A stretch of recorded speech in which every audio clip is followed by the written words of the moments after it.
Hello my friends and fellow travelers, my name is Pierce, this is my channel Tales on the Road. Thanks so much for stopping by. Today we're doing another travel guide from a part of Europe that I find pretty underrepresented in places people typically go. We're going to head up to the Baltic region, the region on the Baltic Sea in the northeastern part of Europe that borders Russia, and specifically we're going to talk about the beautiful capital city of Riga, Latvia. Latvia is a beautiful country with a lot to offer, and I think Riga is a perfect city for tourism, especially if you want to find that real European vibe. That being said, in this video I'm going to tell you everything you need to know before you go, so let's get Latvian.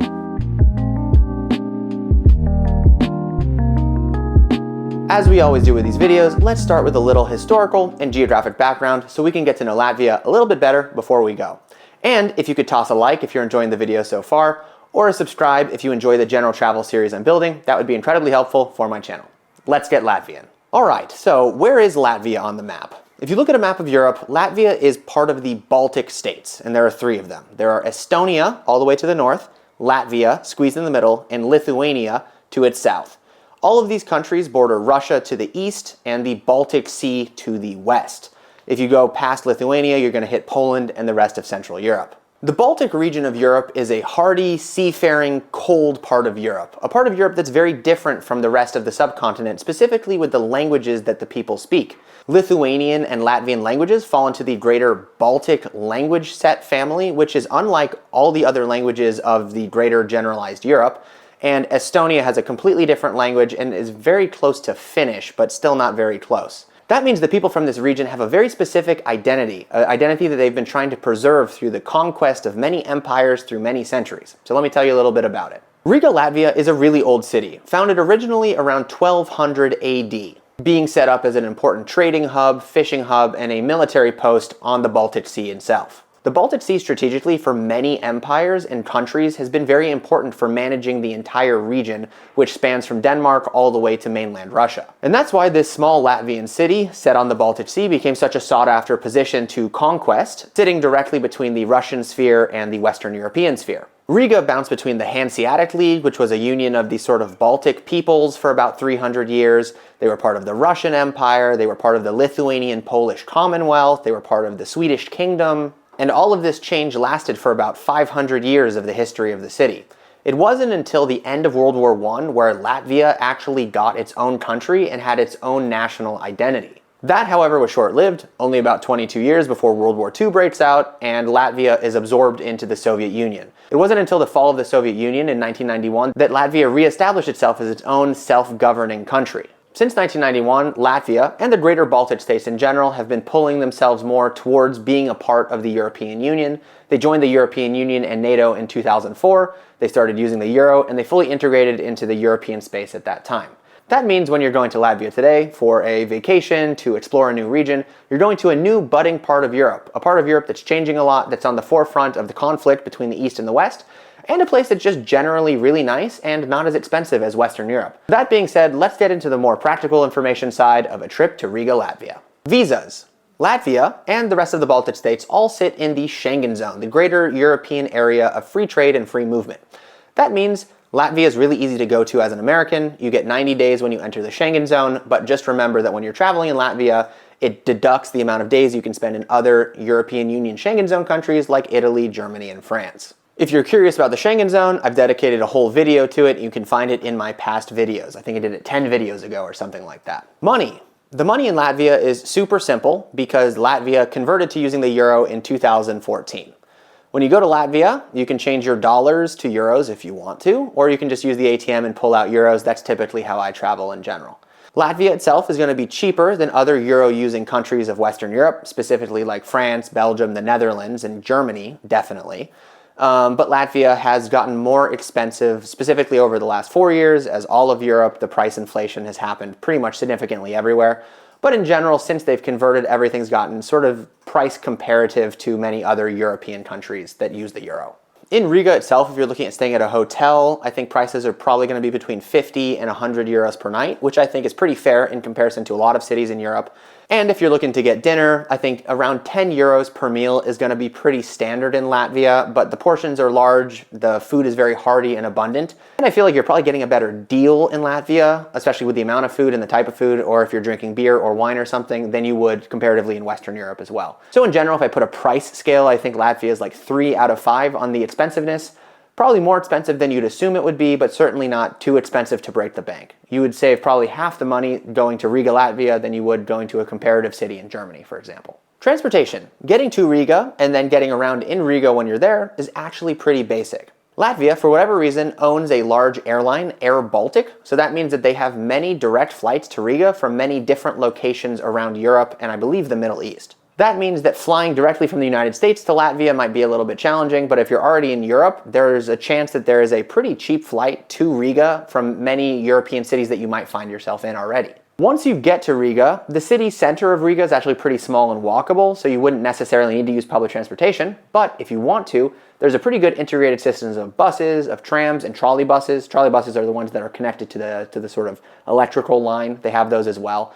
And if you don't want to do that, they also have Uber, like Uber type things, not Uber itself. They have one called Bolt, and they want to have one called Yandex Go, which is a Russian company, but it's basically the same idea. The taxis in Riga, super affordable, really easy to take, and they're pretty available, which is nice. And the integrated bus system is also not going to break the bank for sure. But I always think the best way to tour a new city is on your feet. Safety and security in Riga. I would say Riga itself is an incredibly safe city. I think when you go to Eastern Europe in general, there's less pickpockets, there's less scams. The only thing you have to worry about is taxis, but if you're using Yandex Go or Bolt, you're not going to be in a taxi. So realistically, like as long as you're not doing anything weird, I think you'll be 100% fine. It's probably safer than wherever you're coming from for sure. All right, now on to my favorite section, which is food. And I think Riga is a really good food city because you can find both really good Latvian food, if you want to try that, local experiences where actually people dress up in the restaurants in traditional Latvian costumes. They do traditional Latvian dance, and then you can eat super heavy, super rich Latvian food with like local Latvian beer. Or they also, because it is a big metropolitan city, they have lots of foreign food as well. So it's a good mix between if you want to go full Latvian, you can, but if you want some noodles or something, you can do that too. Some foods that you should definitely try when you're in Latvia. Number one is rye bread or black bread. It's sort of found all over the Baltic states, but I found in Latvia what they do specifically is they take the bread, they cut it into little sticks, they deep fry it, and they cover it in garlic butter, garlic oil, something like that. And it's so addictive and so good and easily one of the best starter appetizers that are bread related that I've had anywhere in the world. When talking to Latvian friends, many people would say that there's two major Latvian dishes that would be like the national dish. One of them is gray peas and bacon, which is a hearty mix of gray peas, which are actually more similar to chickpeas, so they're very thick, served with bacon. It's sort of a stick-to-your-ribs thing that goes really well with that black bread. Secondarily, you can try augsta, which is a summer soup made of beets and kefir. It's bright pink, and it's sort of a mix of all of the root vegetables that they grow in Latvia in a very like tart and summery preparation. The last thing that I would recommend trying are piragi, which are a Latvian little crescent bacon bun, which are kind of similar to Russian pierogi, somewhere in there, and Polish pierogi, which are more like dumplings. So right in between those, and they're very tasty. You can find them in a lot of cafes and bakeries, and in general, like if you're gonna eat in Latvia, you're gonna eat heavy food that has a lot of sour cream, bacon, breads, and root vegetables. I think that's the vibe, but in general, the food is really good, really fresh. There's a lot of farm-to-table things happening in Latvia, and you're gonna find things that are very interesting that you wouldn't find necessarily in other countries. If you wanna see real Latvian food in a nice area, I would recommend doing two things. Number one, you can go to the Central Market. There you can see dairy, you can see how they prepare their meats, smoked meats, sausages, and it's really in a very cool kind of Soviet-built food hall. It's very interesting, very Soviet, very, like, just very specific. Definitely go to the Central Market. Number two, I would send you to a restaurant called Ala Pagrabs. It's basically like a cave bar, so you're gonna go downstairs, and it's a massive brewery. I believe they brew their own beer. They make really traditional Latvian food. That's where I got that awesome bread with the garlic thing. And then they also do traditional Latvian music and dance. So if you wanna have like a really all-inclusive Latvian experience with food and sort of with some entertainment, that place is, I can't recommend that place enough. I actually went there multiple days on my various trips to Latvia. So I always go there every time I'm in town.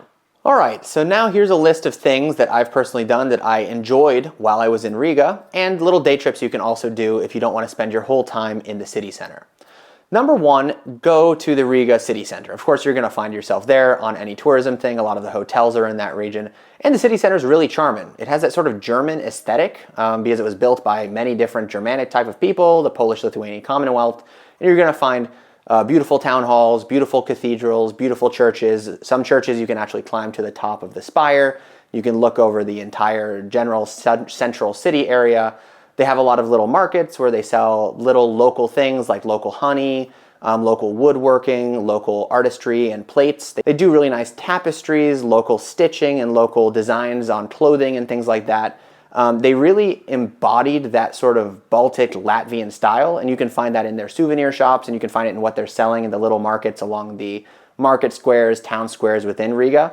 And that's a really nice thing that the city has done. The center of Riga is also full of really nice restaurants, bars, and cafes, so it's the perfect place to spend maybe a day or two exploring the churches, going to the various museums that are in the city center, and then eating just like a lot of really good food and drinking a lot of really good beer. While you're in the old city of Riga, there is actually a big castle that you can also visit that sits on the Daugava River, which is the river that cuts directly through the city of Riga.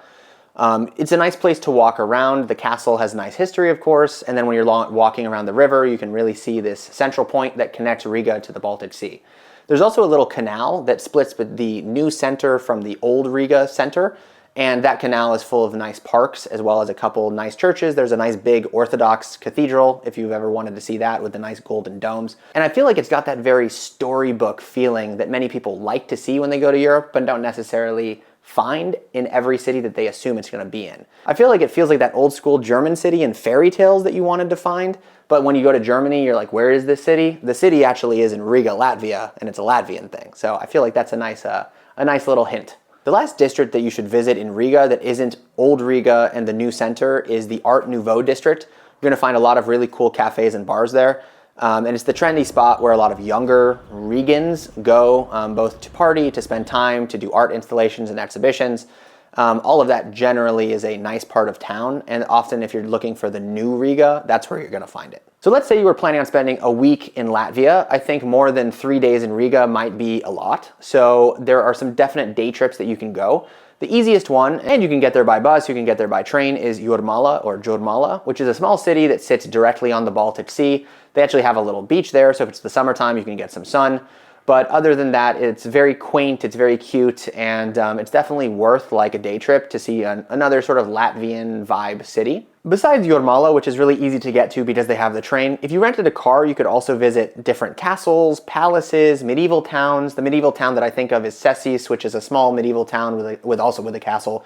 That's generally just like very beautiful and very specific. They have the Bauska Castle, which sits at the confluence of two rivers. And they also have the Rundale Palace. I'm not sure if I'm saying that right, but it's a beautiful Rococo and Baroque palace that some people call the Versailles of the Baltics. So if you want to do that, that's also there for you. As a sort of how long do I need in Latvia itinerary, I would say about 5 days in Latvia would go pretty far with a couple small day trips. Or you could spend a full 7 days, you could rent a car, and you could go to other larger cities like Daugavpils, which is on the eastern part of Latvia with much more Russian influence. You could spend the time going to all of these little towns, and then you could spend the majority of your time in Riga exploring the various exhibitions, museums, castles, and historic things that the city has to offer. It is also nice to remember that Latvia itself is not that big, so if you want to drive north to Estonia or want to drive south to Lithuania, that is also something you can do if you have a car. And even if you have a bus, if you want to hop on a bus, it's also super easy. The travel times are not particularly that long either, between 4 to 6 hours to other major cities. That being said, I think that's going to do it for me in this video. If you have any questions about Riga, feel free to drop a question in the comments below. If you need personal travel guide assistance, feel free to email me. My email is on YouTube. I have a Patreon. If you support the channel, that would be extremely helpful. But if you can't support the channel financially, you could also just give me a like and a subscribe. It would go a long way. I'm really trying to build this travel guide series so I reach more people, and so I spread good information in a nice and condensed way so people can travel better and more comfortably. Thank you guys so much for watching, and I will see you in the next one.